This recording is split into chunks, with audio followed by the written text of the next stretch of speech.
पुस्तक चल रही है बाहरी प्रांगण। एनी बेसेंट जी की पुस्तक है। कल हमने जो पढ़ा था, एक जो मंदिर बताया था, उसके चारों तरफ चार अलग अलग घेरे हैं।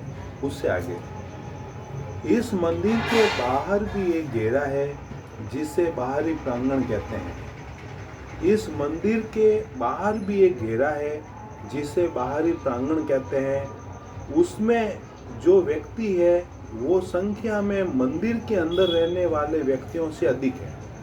अब जो मंदिर के ऊपर टॉप के ऊपर जो चार घेरों के अंदर है वो हमारे सुपर ह्यूमन है, जो ऋषि मुनि है, महात्मा है, जिन्होंने तपस्या की है, कई जन्मों तक अच्छा जीवन जिया है।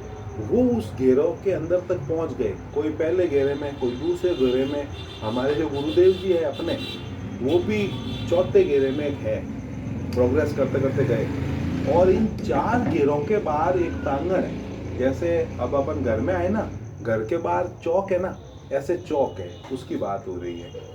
उस चौक में अंदर जो लोग है ना, उनसे ज्यादा लोग बाहर हैं, जो प्रयास कर रहे हैं संसार में से ऊपर उठने का, उनकी बात है। पर्वत के चारों ओर जाता हुआ मार्ग भी असंख्य व्यक्तियों से भरा हुआ है। अब जैसे मंदिर के अंदर तो कुछ लोग हैं, उनसे ज्यादा लोग मंदिर के प्रांगण में बाहर है, ठीक है ना। अब उस प्रांगण से भी ज्यादा जो रास्ता उस मंदिर तक लाने वाला है, उस रास्ते पे और ज्यादा लोग चल रहे हैं। यद्यपि वे ऊपर चढ़ तो रहे हैं, परंतु इतने धीरे धीरे चढ़ रहे हैं कि उनकी गति दिखाई ही नहीं देती। अब वो जो प्रोग्रेस कर रहे हैं लोग, उनकी अगर गति को देखें, वो लगता तो है कि वो कंटिन्यू कर रहे हैं, लेकिन स्पीड नहीं दिखाई दे रही है। परंतु इतने धीरे धीरे चढ़ रहे हैं कि उनकी गति दिखाई नहीं देती। जब रात हो जाती है तो स्थान पर पड़कर सो जाते हैं, और अगले दिन वे जब जगते हैं तो लगभग उसी स्थान पर होते हैं। अब ये इन्होंने एक उपमा दी है। उपमा ये दी है कि जो आम सांसारिक लोग हैं, वो जो रात पड़ने का मतलब है मृत्यु, जब उनकी मृत्यु हो जाती है, और सवेरा होने का मतलब है जब अगले जन्म होता है। लेकिन अगर देखें तो उनकी कोई प्रोग्रेस नहीं हो रही है, प्रोग्रेस नहीं कर पा रहे, उस रास्ते पे ही चल रहे हैं। वो घूमता है रास्ता, उसके ऊपर आगे तक नहीं जा पा रहे हैं। इनकी इतनी धीमी गति को देखकर देखने वाला भी थक जाता है कि यार ये कोई चल रहे हैं नहीं चल रहे हैं, वहीं पे बैठे हैं, क्या चक्कर क्या है। और सोचने लगते हैं कि इनके इतने धीरे धीरे चढ़ने का कारण क्या है। तो सोचते हैं यार ये इतने धीमे क्यों चल रहे हैं, क्या प्रॉब्लम क्या है। इसका कारण ढूंढने पर यह समझ में आता है कि इन यात्रियों को अपना गंतव्य दृष्टिगोचर नहीं हो रहा है। मतलब जो ये धीमे धीमे लोग चल रहे हैं ना, इनकी गति इसलिए धीमे है कि इनको अपना गोल ही पता नहीं है कि हमको करना क्या है। सांसारिक आदमी जो होता है, हम जो लोग हैं, हम अपने आप को समझते हैं शरीर, इसलिए हम अपना पूरा जीवन इस शरीर को सुख सुविधा आराम देने के अंदर बिता देते हैं। तो इसी को बताया गया है कि हमारी एक्चुअली में प्रोग्रेस नहीं हो रही है। एक्चुअली में हम आत्मा है, और जैसे शरीर का भोजन होता है, खाना पीना होता है भोजन, वैसे आत्मा का भोजन होता है ज्ञान। तो अगर हम देखें कि आम आदमी जीवन के अंदर दिन भर अपने शरीर के शौक मौज और आराम के लिए एफर्ट्स करता है, खाता पीता है, सोता है, वो आत्मा की भोजन के लिए, ज्ञान के लिए क्या करता है? क्या उसके 24 घंटे के अंदर 24 मिनट भी ज्ञान के लिए है? और हम देखते हैं कि अधिकांश लोगों के पास में, वो कहेंगे हमारे पास में टाइम नहीं है। शरीर प्रधान जीवन जी रहे हैं, शरीर के लिए जी रहे हैं, इसलिए आत्मा का कल्याण नहीं हो रहा है, आत्मा का प्रोग्रेस नहीं हो रहा है, और इसलिए वो जहाँ है वहीं रह जाते हैं। और ये अंधों के समान अंधेरे में भटक रहे हैं। इस मार्ग के दोनों ओर नाना प्रकार के लुभावने दृश्य हैं। कहीं रंग बिरंगे फूल खिल रहे हैं तो कहीं तितलियां उड़ रही है। ये भी एक उदाहरण है। रंग बिरंगे फूल और तितलियां हैं संसार के आकर्षण। मैं गाड़ी लेके आऊं, मैं कपड़े लेके आऊं, मैं जूते लेके आऊं, मैं गहने लेके आऊं, ये चीजें ऐसी है कि इंसान को ऐसे चक्कर में डाल देती है, वो उनकी पूर्ति के अंदर ही अब उसका जीवन कब हाथ से निकल जाता है पता ही नहीं चलता है। तो ये रंग बिरंगे फूल और तितलियां हैं और जो लोग जिनको ज्ञान आ गया है वो लोग संसार में अपना कर्तव्य करेंगे, काम धंधा भी करेंगे, लेकिन वो ज़्यादा इम्पोर्टेंस ज्ञान को देंगे, इसलिए उनकी स्पीड होती है और वो मंदिर की टॉप तक पहुंचते हैं। और जो लोग अभी शरीर प्रधान जीवन जी रहे हैं, खाना पीना सोना, तो वो फिर देखने वालों को लगता है कि पूरा जीवन आदमी का खाना पीना सोना आराम करना, कहने पहनना, कपड़े पहनना, लोगों को बताना, इसके अंदर बीत जाता है, आत्मा का कल्याण का तो काम ही नहीं करता है। और यही वजह है, मैंने कई लोगों को जिनका जैसे है ना उम्र हो जाती है कि भाई जाने वाले हैं, बीमार हैं, जब मिलने जाते हैं ना एकदम मुंह लटके हुए पड़े हैं।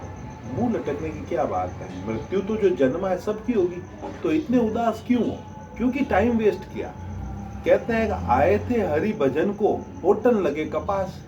आए तो थे आत्मा का कल्याण करने के लिए, यहाँ दूसरी माया में उलझ गए, जब यहाँ बैठ के अब रो रहे हैं इसलिए प्रोग्रेस नहीं हो रही है। यात्री लक्ष्य च्युत होकर, मतलब अपने लक्ष्य से चूक कर इन आकर्षणों के पीछे भागता फिरता है और जीवन हाथ से निकल जाता है। जीवन एक अवसर है जो बहुत सस्ती चीजों के मोल वो बेच देता है, अनमोल चीज को कुछ रुपयों के और इस चक्कर में बेच देता है, इसलिए वो आगे नहीं बढ़ पाता और जहां का तहां लगभग उसी स्थान पर दिखाई देता है। थियोसॉफिकल सोसाइटी की जो ब्रह्म विद्या है ना, ये इसकी स्थापना का उद्देश्य यह है कि इंसानों को ज्ञान देना प्योर, जिससे वो एक आम मनुष्य जो कई सैकड़ों जन्मों में जो उन्नति करेगा, कई सैकड़ों जन्मों में जहां तक पहुंचेगा, अगर आप सही ज्ञान ले लेते हो तो कुछ ही जन्मों में उस जगह तक पहुंच जाओगे, क्योंकि उलझ नहीं रहे हो, अपने लक्ष्य की तरफ बढ़ रहे हो, पहुंच जाओगे। और अगर ज्ञान नहीं है और भटक रहे हो तो कितने ही जन्म ऐसे ही चले जाते हैं। इसके ऊपर एक छोटी सी सुनाता हूं मैं। एक संत हुए, उनका नाम है सगराम। उन्होंने कहा कि कई संत सगराम, हाथ में हीरा आया। हीरा का मतलब है मनुष्य जन्म, अवसर। कई संत सगराम, हाथ में हीरा आया, पड़ी नहीं पहचान, घाल गोपण में पाया। गोपण क्या होता है? जैसे गिलोर टाइप, जैसे उसको, जैसे अपन गिलोर के अंदर कंकर कोई भी उठा के फेंक देते हैं, कंकर की कोई वैल्यू थोड़ी है। तो वो कह रहे हैं कहे संत सगराम, हाथ में हीरा आया, पड़ी नहीं पहचान, घाल गोपण में बाया। जैसे पत्थरों को फेंकते ऐसे मैंने जन्मों को बिताया। कहे संत सगराम, हाथ में हीरा आया, पड़ी नहीं पहचान, घाल गोपण में बाया, बावत बावत बाविया, मतलब मैंने फेंके खूब, और लारे बच्चियों एक, मतलब ये वाला जीवन। आया हीरारा पारकू, मतलब हीरों की परख करने वाले आए। कौन? गुरुदेव। कौन? जो परमात्मा के मार्ग पे चल रहे हैं और दूसरों को बताया भाई इस मार्ग पे चलो। आया हीरारा पारकू, उन्होंने बताया जीवन का महत्व। जद रोयो मातो टेक, तब मेरे को बड़ा अफसोस हुआ कि यार मैंने कितने जन्म मूर्खता के अंदर गंवा दिए। कहे संत सगराम, हाथ में हीरा आया, पड़ी नहीं पहचान, घाल गोपण में बाया, बावत बावत बाविया, लारे बच्चियों एक, आया हीरारा पार तू पार की, जद रोयो मातो टेक, रोयो मातो टेक, एड़ा मैं घना गंवाया। कैसे जीवन मैंने बहुत घुमाए। कहे संत सगराम, हाथ में हीरा आया। ये जो मनुष्य जन्म है ये अवसर है, एक हीरा है। अपने को खाना है, पीना है, कपड़े पहनने, नौकरी करना, पैसा कमाना, सब करना है, लेकिन इसके साथ में अपने आत्मा के कल्याण को हमेशा प्रायोरिटी देनी। नहीं दुनियादारी में आप कहोगे, लोग यार मेरे को टाइम नहीं है। यार तुम दिन के अंदर 2-2 घंटे मोबाइल चला रहे हो, 2-2 घंटे टीवी देख रहे हो, अखबार पढ़ रहे हो, गप्पे मार रहे हो, हत्या कर रहे हो, उन सब के लिए तुम्हारे पास टाइम है, लेकिन तुम्हारा आत्मा के कल्याण के लिए टाइम नहीं है। मतलब उनके कर्म जो है ना वो इतने कड़े किए हुए हैं कि वो कर्म उनको धर्म के मार्ग पे बढ़ने नहीं देता।